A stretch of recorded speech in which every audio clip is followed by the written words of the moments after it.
La 7e étape de Paris-Nice devait être, au départ, le grand juge de paix. 138 km entre Nice et Oron, avec une montée finale taillée pour les grimpeurs. Mais la météo en a décidé autrement. La neige s'invite dans les Alpes-Maritimes. La limite pluie-neige descend autour de 1100 mètres et l'arrivée au sommet devient tout simplement impossible. Résultat, les organisateurs coupent dans le vif. 18 km en moins et surtout, suppression de la montée finale vers Oron. L'arrivée est alors déplacée à Isola, là où devait simplement se jouer un sprint intermédiaire. Prépare dans 3 km 800 à accueillir l'élite mondiale du cyclisme, ici ceux qui sont encore engagés dans cette 84e édition de l'épreuve et des conditions climatiques absolument folles en ce qui concerne la présentation des équipes ce matin du côté de la promenade des Anglais et la ville de Nice. Une situation en tout cas... Oh là là, une chute et plusieurs coureurs à même le bitume. Mais ce n'est pas fini. Le jour J, les conditions empirent encore. Pluie, froid, route dangereuse. L'étape est une nouvelle fois réduite jusqu'à devenir une quasi demi-étape de 47 km seulement.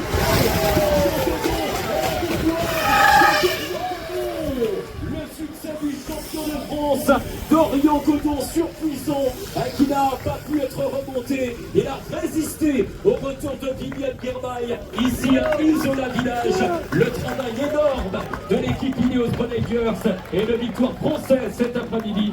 Dorian Godon, deuxième de l'étape tiers, derrière Harold Terrada, cette fois-ci qui parvient à franchir la ligne en première position, arracher une somptueuse victoire. Ça y est, tout simplement une performance majuscule ici sur les hauteurs d'Isola Village, dans cette cité qui a fait rage pour l'intégralité des coureurs qui ont participé à cet effort. Et 47 km, c'est vrai que c'est somme toute une étape très courte pour celle qui devait être l'étape reine de Paris-Nice 2026. Un petit peu plus d'une heure d'effort pour permettre d'aller chercher cette victoire d'étape pour Dorian Godon qui restera gravé à jamais comme une performance magistrale enregistrée par celui qu'on surnomme Dorian Flash Godon. Dorian Godon remporte donc la 7e étape de Paris et 3e. Lorenz Pitti est 4e. Luc Lampertier est 5e. Les sprinteurs qu'on avait annoncé tout à l'heure sont bel et bien dans le top 5. Le 6e est Mike Tennyson. Le 7e.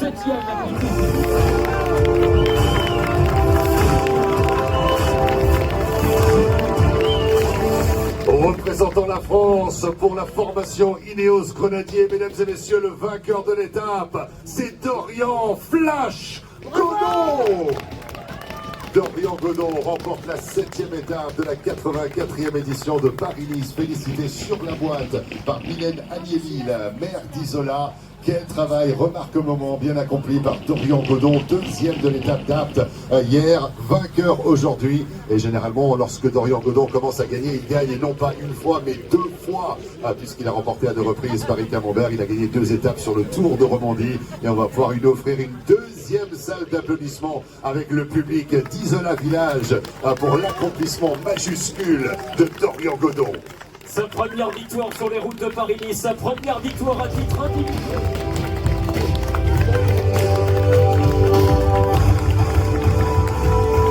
Le sourire de Dorian Godon, le leader du classement par points, maillot vert, parrainé par Skoda, avec à ses côtés nos personnalités que l'on salue, Mylène Agnelli, maire d'Isola, accompagnée de Amélie Mongin, invité Skoda, pour venir nous retrouver ici sur le podium, aux côtés donc du héros de cette 7e étape. Les applaudissements du public d'Isola pour le champion de France, Dorian Godon, le vainqueur de cette 7e étape. Merci Dorian.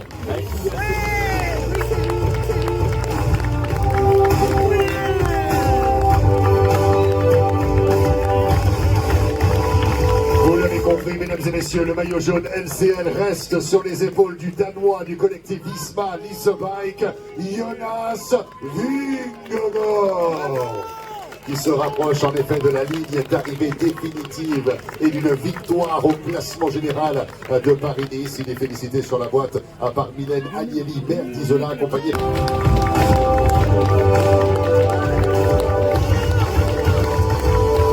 Et nous le retrouvons une deuxième fois sur le podium le Danois Jonas Vingegaard de l'équipe Eastman is the Bike, qui est aussi en tête du classement du meilleur grimpeur parrainé par Leclerc, avec les félicitations toujours à ses côtés de Mylène Agnelli Berdizola, accompagné de Jean Godard, représentant les magasins Leclerc de Nice, pour féliciter l'ex-double vainqueur du Tour de France, qui n'est plus qu'à 24 heures d'un premier titre sur les routes. Le maillot blanc de meilleur jeune représentant l'Allemagne pour le collectif IF Education Easy Post, c'est Georg Steinhauser.